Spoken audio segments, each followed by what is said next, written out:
This demo video will provide a brief overview of how to play the mobile hack game. I've already pulled it up in an emulator here, and how to do that is described in a previous demo video called Running the Mobile Hack Game in an Emulator. So I'm just going to launch the game here. And we'll start with a level intro for level 1. You'll get one of these for each level as you get to them. So it'll give a brief description of the level, and it will give you your level goal. In this case, it's just to reach experience level 2, which you do by killing monsters. So this will bring us to the main game screen. You give us a welcome message here. So it'll tell us to press the pound key for help, and if I go ahead and do that, I get an overview of what all the different functions are in the game. So these arrow keys here will move the character around the screen. This game button, which is in the middle here, will rest the character, which means that a turn will pass without him moving anywhere. This is quite often useful when you're in a good defensive position and you don't want to move out of it into a swarm of monsters. We can then show the character sheet, show the inventory, pick up items, activate open close objects, go up and down levels, and go shopping and page messages. So I'm going to continue back to the game screen and go through these one by one. So the first thing we have is the character sheet. For those of you familiar with Dungeons & Dragons, this will look very familiar. For those of you who are not, I'm just going to give a quick crash course in it. So we have 3 attributes here, our strength, dexterity, and constitution, and these attributes will affect different parts of what our character can do. I've decided that constitution is the most important one because that gives the most hit points. These numbers in the brackets after the scores are what the bonus is for that. So constitution of 16 gives a bonus of 3, and for dexterity 12 gives a bonus of 1. And 13 also gives a bonus of 1. What these bonuses affect is different. As I've already stated, the Constitution bonus affects the number of hit points you've got. As you can see here, we have 13, whereas the base for a first level fighter is 10. Strength will affect both how easy it is to hit monsters as well as how much damage you do to them. Dexterity will improve your defense, so you'll get a better armor class. And this armor class here, again, to D&D players, very familiar. Basically, this is a measure of how hard you are to hit. The higher the number, the better. You can see we're at level 1. We have no experience, and we need 1,000 experience to get to our next level. And I've started this character with 1,000 gold just so that I can demonstrate the shopping.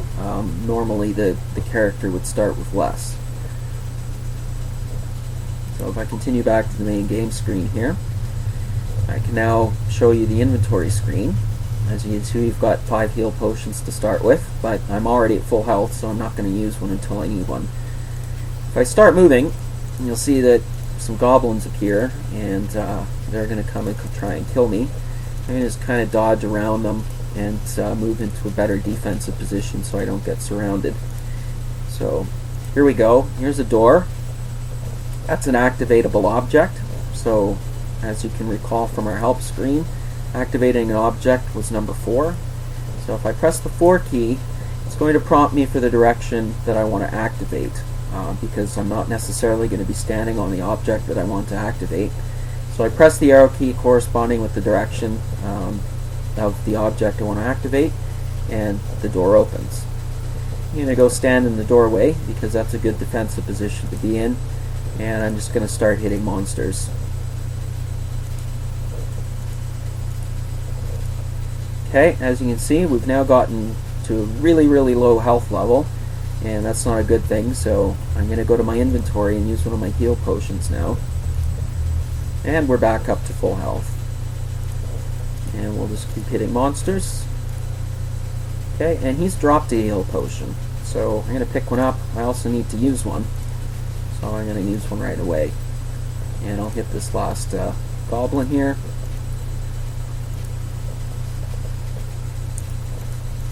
Okay, so we're now at the potion shop. And he's welcomed me to the potion shop, which means that if we go back to our help screen here, number 6 was to go shopping. So if I press the 6 key, I'll be presented with the potion shop screen. This ticker at the top here tells me how much money I have, and then the potion shop will show me how many heal potions I currently have in my inventory and how much it costs to buy one. So if I press the game button here, it will allow me to buy more potions. I'm going to just bring it up to 10 there and continue. So that's the potion shop. There's also another shop here which is going to be very useful to you. And I'm just going to move over there to that one now. So once again, use the 4 key to open the door.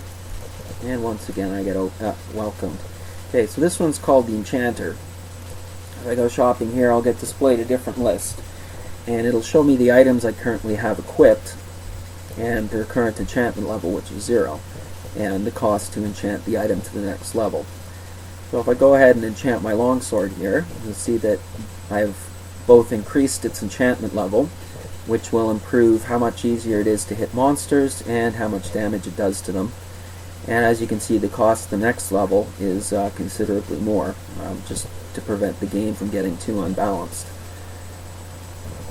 And I'm going to go ahead and enchant my armor as well. Armor enchantments will improve my defense against monsters, as I'll show you in just a moment here. So when I continue back to the game screen, you'll see that my armor class is now 21, and it started at 19. So that's a result of the enchantment on both my armor and my shield. So that should make it a little bit easier to deal with these goblins. I'm going to go ahead and keep killing them because I have not yet reached level 1 or level 2, which is the goal for this level. And in fact, if I go to the staircase to the next level,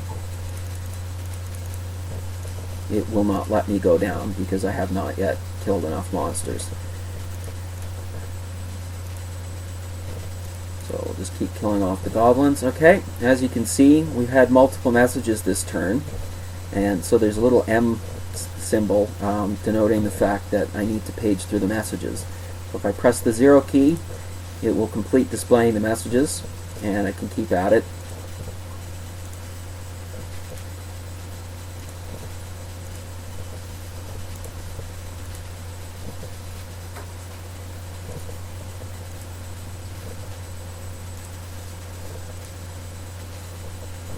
Okay, so we've now hit level 2, which gives us a bunch more hit points, and the message level goal achieved is displayed, letting us know that it's now possible to proceed to the next level. Okay, this monster, as you can see, has dropped a potion. I'm going to move over, and I'm going to pick it up using, as shown on the help screen here, I'm going to pick up the item using the 3 key, and that will add another potion to our inventory. We've gone from 10 to 11.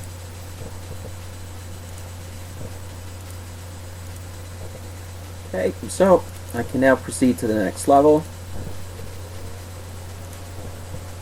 And once again, there's a level intro for this level.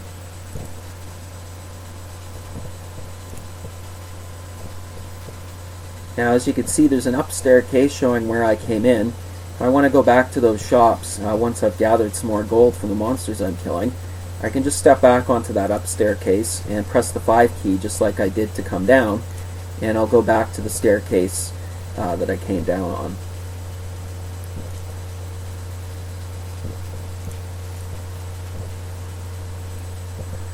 And I believe that is all of the functions that I've demonstrated now, except for, well, this game button here.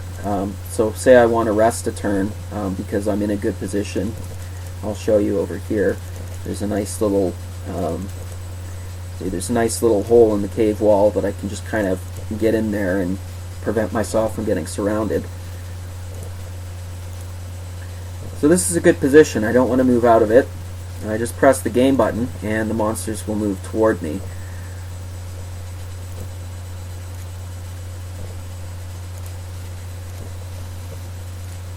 And basically, we just keep at it, kill the monsters in the way, achieve the level goals, and eventually you'll get down to the bottom of the dungeon where the dragon resides and kill him to win the game. Thanks for watching. I hope you enjoy playing this game,